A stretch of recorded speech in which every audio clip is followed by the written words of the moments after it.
Hi and welcome to another week. The Techno Dinosaur meets the IT Geek. My name is David Logan, based here in Annan, southwest Scotland. I am known as the IT Geek.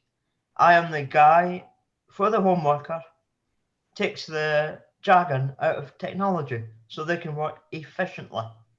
Along with me today, who's going to be questioned, is my partner in crime, Wally Nicol. I nearly forgot your name there, Wally. So how are you and where are you, Wally?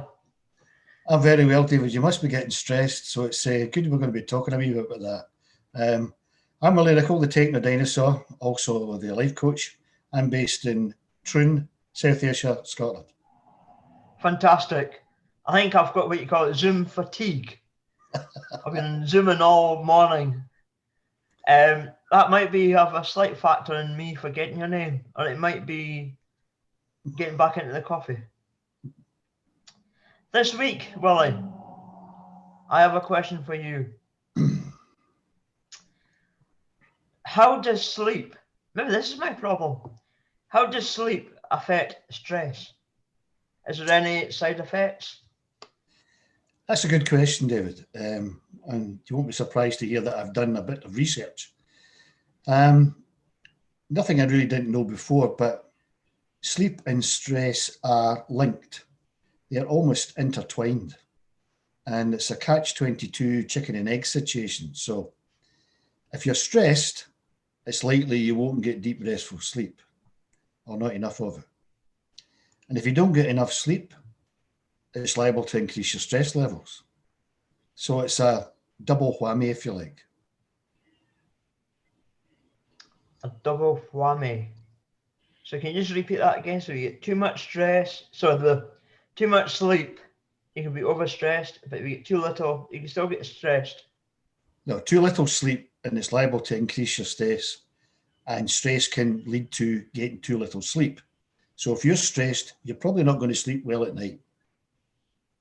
So you won't wake up refreshed and rested, and your stress levels or your stress tolerance level is probably going to be lower. And then you get more stress during the day. Then you go to bed at night, can't sleep again, get more stressed, and so on and so on. That's when I say it's a double whammy. It's a kind of double-edged sword, if you like. So when you go to bed, you're stressed, you can't sleep. Is that what you call the conscious or the subconscious working on your brain? I wouldn't classify it like that. It's just that your mind is probably, because of your elevated stress, your mind's probably working overtime and you can't get to sleep. So if I come back to old ground we've covered before, stress is perfectly normal. Small amounts of it are perfectly normal. They keep us on our toes, they keep us alert to danger, and they protect us. Our stress protects us. However, stress generates the fight or flight syndrome, where our autonomic nervous system floods our bodies with chemicals we've already discussed, cortisol and adrenaline, excuse me, to prepare us for fight or flight. And I won't get into all that again. But once the danger or the stress disappears, these chemicals are supposed to reduce again to the normal levels, and it's all good. However, if the stress is prolonged or elevated, these chemicals remain in our body and do bad things to us effectively, right? So if we're stressed, we can't sleep. If we can't sleep, we get more stressed. So it's a vicious circle. And lack of sleep and excessive stress can lead to quite severe mental and physical problems. Depression, anxiety, etc., etc. Physical problems can include heart disease, kidney problems, obesity, and so on and so forth. But I don't want to be too doom and gloom here, right? The odd restless night or the odd sleepless night or whatever is perfectly natural, as is stress.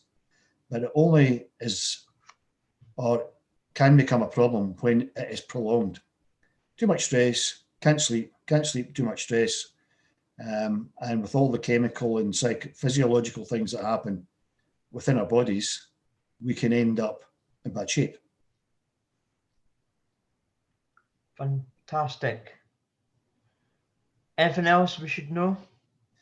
Well, we've also touched on stress management. So the breathing exercises, mindfulness meditation, physical exercise, and so on are good at reducing stress levels. And if you're maybe doing physical exercise, you might become more naturally tired and more likely to sleep better. Stress management can feed into, if you like, the sleep management. And believe it or not, you can find all sorts of information on the web, on the internet about sleep management. So things like don't drink coffee too late at night because it'll keep you awake because it stimulates you, right?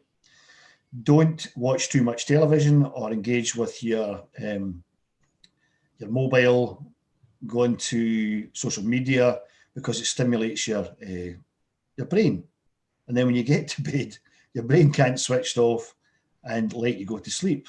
So sleep management and stress management kind of go together. If you knock both of these in the head, you're more liable to get better sleep and be less stressed. It's fairly simplistic, but there's a lot more to it, as you can probably imagine, which I don't have time to go into at this point. Fantastic. Great. We'll leave it at that then for now. But for future, we can maybe talk about that for future videos. Of course. Combination of sleep management and stress management. So we'll finish there. Keep it nice, simple and short this week. So to the viewer, if you can't sleep, maybe it's stress. If it is, speak to my partner in crime, Willie Nicol. I am totally off the cock here today. Speak to my partner in crime, Willie Nicol.